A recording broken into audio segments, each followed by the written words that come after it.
Welcome everybody to the last word outside the Seoul World Cup Stadium, where Son is still walking around the pitch as I currently record, as he says his final goodbye to possibly his people, because he's heading over to LA. Well, allegedly he's heading over to LA, and his last game for Spurs, judging from that. So the night's all about him for the locals, but obviously we're Newcastle United, and I've been on a couple of Spurs channels already today, and Chris Cowlin, and we are Tottenham TV, giving the perspective of Newcastle United. If you want to check those two channels out on the transfer window and Alexander Isak, please feel free to do so. But Newcastle have come away to much better performance. You have to say that. I've been critical of the performances, but I do think that the high pressing really worked tonight. Look, it's been stop-start with drizzle. I think that's probably lowered the temperatures for both sets of players. And it was just a much better performance by Newcastle United. 100% it was, the neat. But let's take a look at the lineup. Let's put it on screen for you, of course. We knew that there was going to be changes tonight. We knew that was going to happen, because Eddie Howe said that effectively whoever didn't play last game out against the K-League would play tonight, and obviously it was a much stronger side.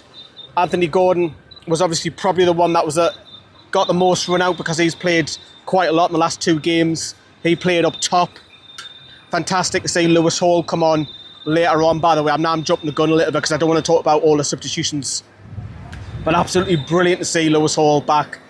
It's such a big positive for us. And look, Dan Burns done a great job at left back when he's had to fill out there. And obviously Tino Livramento's had to fill out there. Matt Targett's been in and out last season.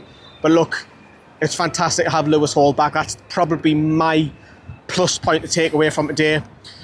The high pressing, I really enjoyed it. Massive credit, especially, and now it's raining again now, but it's still 25, 26 degrees right now. So the intensity, the mental state to do that, much better tonight, much better. And look, we don't quite know what Tottenham are going to be in this coming Premier League season. We don't know what Newcastle will be if we didn't get a striker. Like, he's still here, he's still in there, Son. And fair play to him, he's had a fantastic career at Spurs the last 10 years. I'm getting soaked, but you know what? I've said this in the vlog, so stay tuned to the vlog if you haven't seen it already. I'm loving this weather. So, we didn't actually get off to a very good start, did we? No, we're 1-0 down after a few minutes. I'm like, yeah. I think it was Jacob Murphy who gave the ball away, and Newcastle are 1-0 down. And then, realistically, Spurs should have went 2-0 up. Can't remember who it was. 1-on-1 on goal. Tried to do a dummy step over. Nick Pope stretches his leg, and I have to say, fair play Nick Pope. He kept winning the game there. And not a friendly, nah. But he did. If that's a league game, that's a crucial save if that's a league game. So he keeps in it. And then I think the moment started to turn. I think Newcastle started to put on a little bit of pressure on Spurs. Joe Linton, I remember, he had a header. That's the Sun song. Joe Linton had a header that hit the post.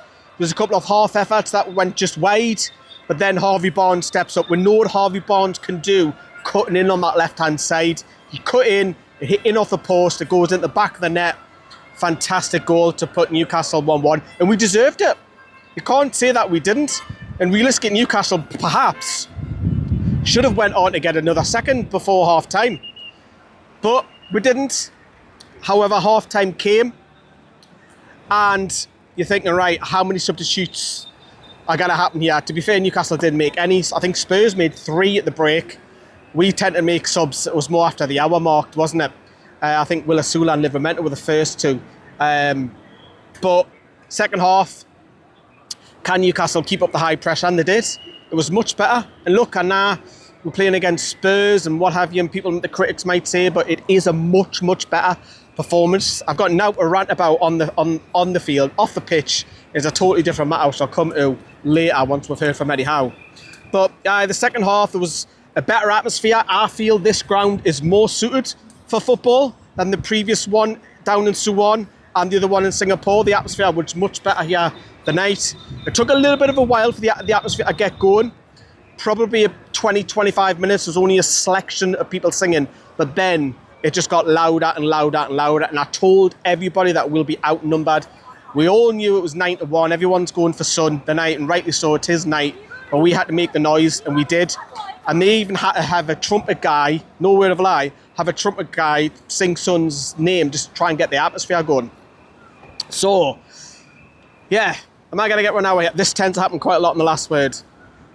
Flashing light, I think it's an ambulance. I think it is an ambulance. It's going to go past me here. Yeah, but if it was back at St. James's Park, that'll be Simon's. And I'm going to get moved here, and I'm going to get moved here because there's a security bloke now who's next to us with his lights. I think he's going to try and move me because I'm standing on the corner here on the road. I've did it to get away from people. Right, back to the game itself. And we had a few more chances. We even see Mark Gillespie. Even Mark Gillespie got run out the night. Mad. For weirdly, Max Thompson, Mark Gillespie, John Ruddy and Nick Pope all had a run out. But Vlachodimos hasn't. Does that tell you something? Martin Dubravka's not here, and obviously we've signed our Ramsdale, of course. But anyway, second half, it was all about when Son went off, of course. He got a massive round of applause. Even some of our lads, the Brazilian guys, went straight over because they recognised a fantastic player, so that was nice from their part. And there would look like a serious injury to James Maddison. So these friendlies can't do that. We've had it with Joe Willock recently, the last game. So it didn't look too pleasing. Maddison, I think you looked a bit knackered, to be honest with you. I don't know what the injury will be, but I think that could be serious. To be honest, second half was more about keeping the pressure up, the high press. We did. We kept it going. I cannot really remember too many chances. Bruno had a curler. Park Seung-soo came on later on. Didn't have enough time impact.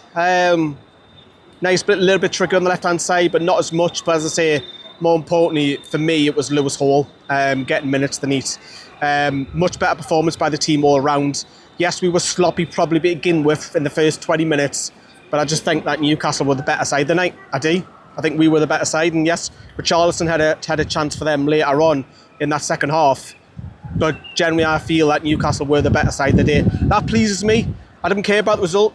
The performances I'm happy about. And then obviously we'll take it into the Seller Cup with the double header next Friday and Saturday. The lads, as I say, will fly out from here and probably about 2 or 3 hours time as I'm recording this and do all the media duties and the wind downs with the players. But we'll grab a hold of some audio clips. Here is Eddie Howe. Okay, of course I'd like him to be. Whether he will be, I don't know in this moment in time. Same answer really that you got from me the other day. We've been here, time difference, preparing the training, the games. So other people have been dealing that situation back at home. Yeah, no, there's not much time. Especially when you consider you've got to get whoever comes in, and I'm talking any position here, up to speed with how we play and the intricacies of what we do. It's not easy. It's not always easy to get that straight away. So, yeah, we're still actively in the market. We're looking for players. Obviously, we lost Callum Wilson, who's in himself is a massive loss. And then you add that to Alex, who's not been with us. We've certainly felt their absence. So that was Eddie Howe talking. And look, from a commercial point of view, the pre-season, whatever you think, coming this far out, will be a success. Newcastle would have pocketed a few million. There's no doubt about that. Obviously, we've got a Korean lad ourselves in Park Seung-soo. Hopefully we can develop him. This might be a market that Newcastle can reach. The games themselves, Singapore was really... It was okay against Arsenal. I think the Celtic one before then was a disgrace. Because you can't blame the Heat for that. Singapore, you might be, but it was a better performance against Arsenal. The K-League was really worrying. And that just toppled me over the edge with me rant. It did afterwards, like... But tonight's performance is the best it's been in pre-season, without a shadow of a doubt. This is the best performance. But we've now got to take it in. It's a big week. It's a big week off the transfers, off the field, because Eddie Howe and the squad will land. I think Eddie Howe will come into the office and see what the hell's going on with the likes of Alexander Isak. Try and get that sorted. Try and get Vissa. Try and get Sesko. See if they can try and get some signings through the door, because it's a big week. If we can get a signing, another one in, hopefully for the Seller Cup, that'll please the home fans. It's got to happen. The rain is absolutely chucking it down. I've not even seen it with my arms, like. It is dark. But I'm liking it. I am liking it. Yes, so it's a big week. The board have just got to get the deals done. If they can get Sesko in through the line, what do we do with Isak? For me, I've already said it. Get rid. If you can get 150 million, from Alexander Isak, I'll take that all day long and reinvest it. There's no point keeping an unhappy player now. I've changed my mind about it. 2 weeks ago when he went on this mini strike, I was like, do you know what? Maybe we can do him a deal and keep him for a year, but nah, not for me. Get him moved on. Get him moved on for me. Yes, he'll score goals for Liverpool and what have you, but I think the board have really got to back Eddie Howe now. It's a crucial week. It's a massive week. They're all back on Tyneside, every single person. And now there's people back home working on deals like the Ramsdale one. But it's a big, big week off the pitch for Newcastle. And Eddie Howe's got to be back because the Premier League's only 2 weeks away. You've got the Cellar Cup doubleheader, which will be probably 2 different teams on Friday night and Saturday night with a mixture of under-21s playing. So there you go, everyone. That is not quite a wrap-up in South Korea. I've still got 1 or 2 more vids to come with transfer news and stuff like that. But in terms of match stuff, the vlog's already gone out. The last word's already gone out. I'm actually getting drenched. But it's been red hot all week. For 2 weeks, actually, in Singapore and this night's been more pleasing than any other night for me. But drop us a like if you haven't already. Come on, I want to get over 300. That's the aim. If I'm over 300, thank you. You've been part of that. Get me over 400 if you can.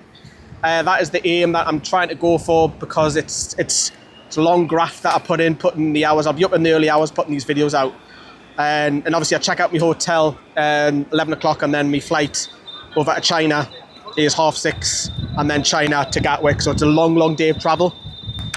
But yes, thank you very much, everyone. Love yous and leave yous from a very cold and wet, well, it's not cold, it's wet, Seoul World Cup Stadium. Take care, everyone. Bye-bye.